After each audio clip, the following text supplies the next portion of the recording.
Shabbat Shalom. I've got a question for you. What did Judy Garland, Winston Churchill, Rabbi Nachman of Bratslav, Ellen DeGeneres, Donny Osmond, suitably enough for a Joseph Pasha, and our ancestor Jacob have in common? Interesting murmuring noises. Well, there is an answer, or at least I want to offer an answer. And in order to formulate that answer, I want to focus on a scene a little bit later in this week's Torah portion than the part that Ilana and our Torah readers read. And it goes like this. Joseph then brought his father Jacob and presented him to Pharaoh, and Jacob greeted Pharaoh. Pharaoh asked Jacob, "How many are the years of your life?"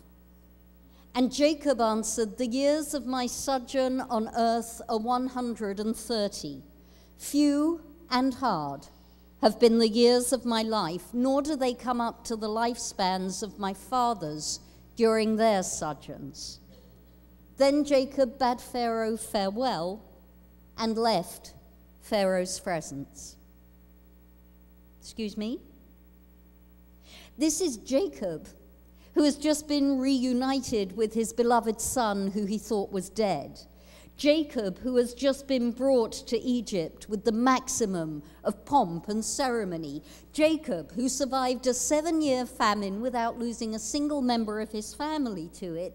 Jacob, who used all of his years with his crooked uncle Laban to amass wives and wealth. Jacob, who saw the vision of a ladder reaching up to heaven with angels going down and up. Jacob, who had been given a particular and specific and personal promise that he would be protected by God. And yet, this is the same Jacob saying, "The years of my sojourn on earth have been few and hard, and they do not come up to the lifespans of my fathers." And he turns round and walks away from Pharaoh. And the commentary on this verse in the Etz Chaim has a note, and the note says, Jacob recalls the unbroken chain of suffering and misfortunes that he has endured. And it sounds, doesn't it, like at that moment, that is exactly how Jacob sees his life, an unbroken chain of suffering and misfortune. It's obvious, isn't it, that Jacob is depressed.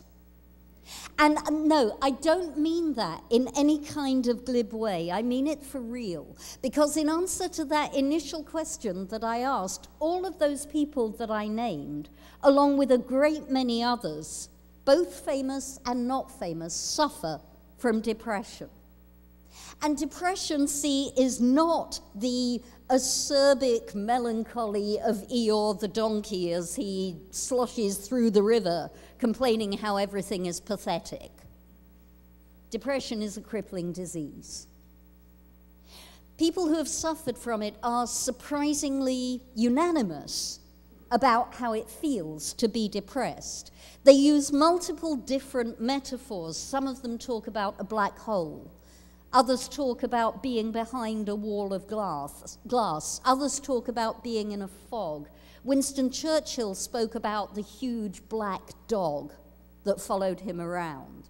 But whatever metaphor you use, depression is a disease that puts a barrier between you and everybody and everything that is around you, and you are brutally and irrevocably alone. And you're falling. Or you're in tailspin, or you're losing your balance and you can't find it again. Your life hangs on a thread in front of your eyes, and you are powerless to do anything.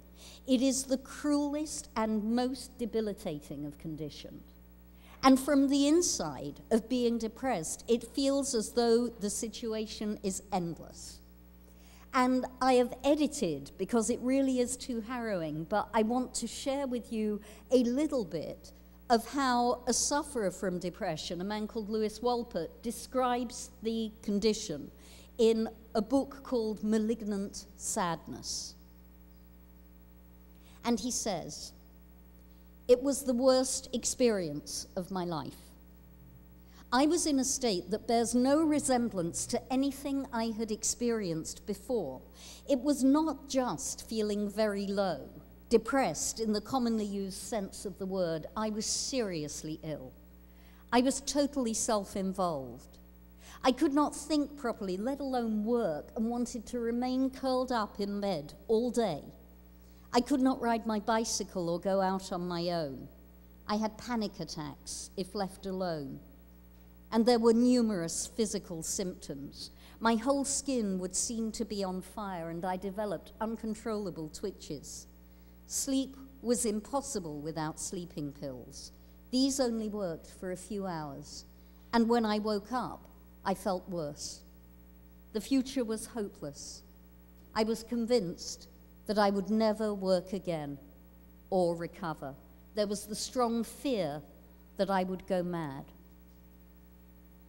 And if we look back again at that scene of Jacob standing in front of Pharaoh, well, then his reaction begins to make a little bit more sense. Because despite all of the happiness, all of the triumph, all of the goodness swirling around him in that moment, it doesn't touch him. He can't perceive it. His joy receptors have been shut down. It's a bit of a miracle, if you think about it, that he actually managed to get in front of Pharaoh at all. It's not an accident, maybe, that the Torah tells us that it was Joseph who brought him in front of Pharaoh. Jacob, left to his own devices, might have stayed in bed. Because what would have been the point?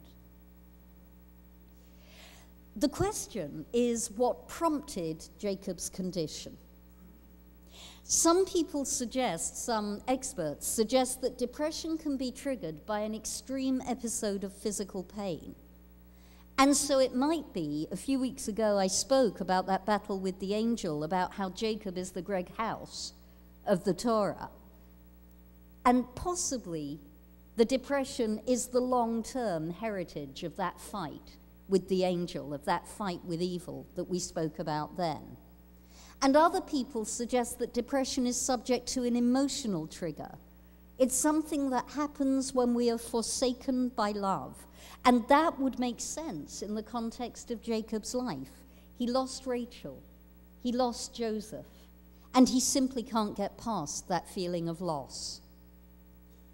But I want to make one more suggestion, and I make it with acknowledgement and thanks to the people with whom I shared the Torah on Tuesday class this week, some of whom are in this room.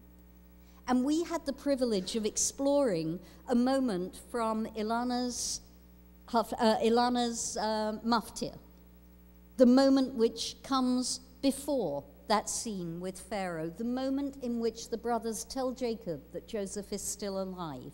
And it says they told him, Joseph is still alive, yes, and he is ruler over the whole land of Egypt. And Jacob's heart went numb, for he did not believe them. And our traditional commentators explore what is it exactly that happened to Jacob in that moment where he was being told the most joyous news that he could be told, the news that was going to put the sorrow of 20 years of his life into reverse. And one commentator, Rashi, says that his mind simply couldn't take it in. But Ramban, Nachmanides, teaches us that what happened was that Jacob's heart stopped. And he fell down unconscious in front of the brothers. The joy of the news killed him. In that moment, Jacob actually died. He recovers, but in that moment, he died. And if we follow Ramban's interpretation, then, again, we can make sense of that moment in front of Pharaoh. The Jacob who comes in front of Pharaoh is a shadow of his former self. He's a ghost. He's a wraith. He's experienced death. And now that he has experienced death, it's all that he can perceive. But something remarkable is going to happen. What is remarkable is that when we come to the Torah portion next week, we're going to read how this very same man, this very same Jacob, who next week will be on his deathbed for real, about to bless his grandsons, Ephraim and Manasseh, with the words that we still use on Shabbat evenings to bless our children.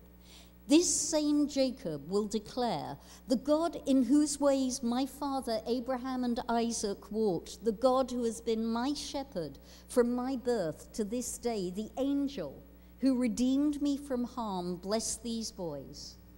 In them may my name be recalled, and the names of my fathers Abraham and Isaac, and may they be teeming multitudes upon the earth.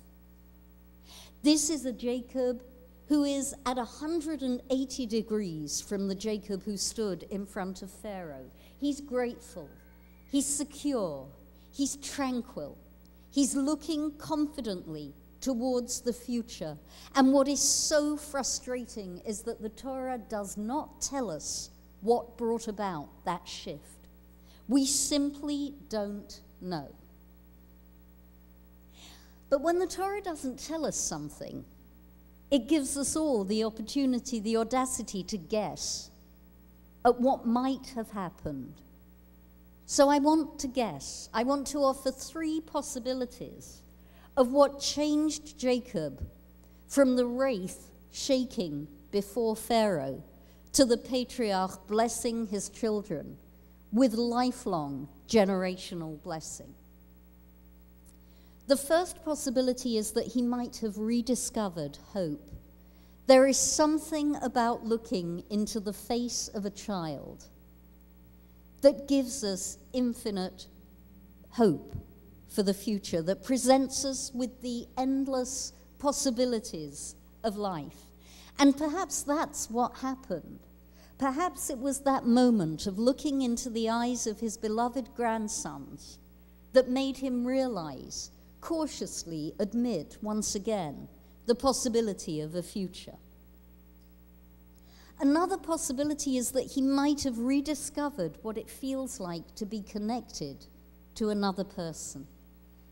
People who have suffered from depression often speak about how it is the compassionate, consistent presence of those who look after them through the darkness, who walk alongside them through that valley of shadow, which brings them through the experience and proves to them that there is something on the other side of it.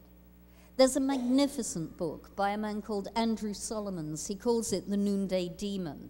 And it's a book about depression, and he dedicates it to his father. He writes on the frontispiece, "For my father who gave me life not once but twice." And in the book, he describes how his father would assure him that his depression would pass, that his father would feed him, physically cut up his food for him, would tuck him into bed and read to him from the books that he used to read to him as a child, all in an effort to move him through his depression. And it did. He came out. And it's not such a leap, looking back at our story, to imagine Joseph performing the same for Jacob, tucking him into bed at night, reminding him of the stories of their childhood, keeping watch by the bed until the morning, making sure that his father woke up to a new day. And the third possibility is that the change took place inside Jacob, inside his soul. Rabbi Nachman of Bratslav, who was himself a depressive, writes that when a person feels at their most gross and their most isolated and they're furthest from God and they're most irredeemable, when they're struck dumb by the immensity of their sorrow, that's the time when they must summon up the energy to find one tiny point of goodness in themselves, one single solitary thing of which they can be proud and joyous. And Rabbi Nachman teaches that if you can do that, then slowly it will be possible to see another little star inside yourself, and then another, and then another. And by the light of those stars, once again, you come to be able to walk out of the place where you are, to reconnect to the world, to reconnect to God. And perhaps, remembering that this is a Jacob for whom things do happen during the night, perhaps during the night, somewhere in that secret space between night and morning, Jacob was able to find one tiny, life-saving pinprick of light in the darkness that was overwhelming his soul. And we're never going to know which it was, because the Torah doesn't tell us.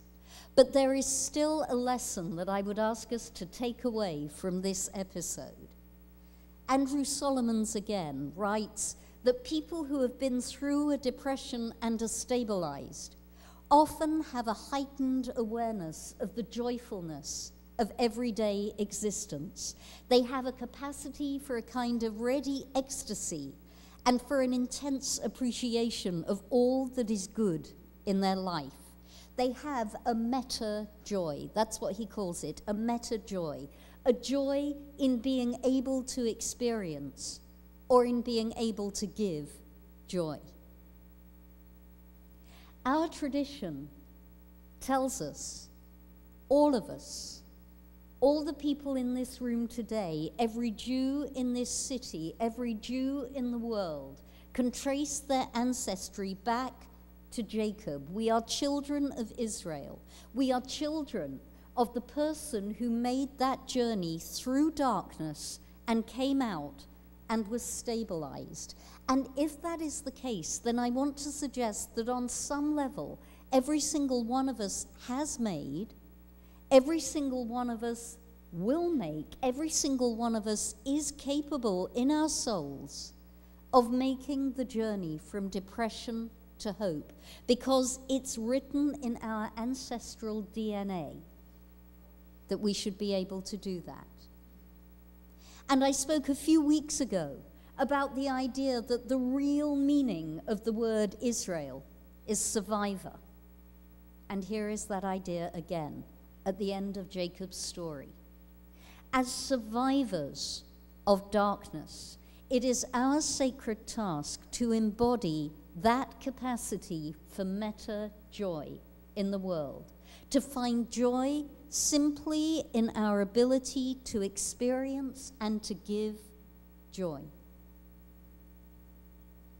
I want you to think, each of you, for a moment, about how and about where you personally experience joy. Because Hanukkah is over, because those flames are gone, and we need new flames to carry us through the darkness of winter. I want each of us in this room to resolve that as a descendant of Israel, we too will be survivors, that we too will be the bringers of joy. And my prayer for us this week is that we never forget that that is what we are here to do. Shabbat Shalom.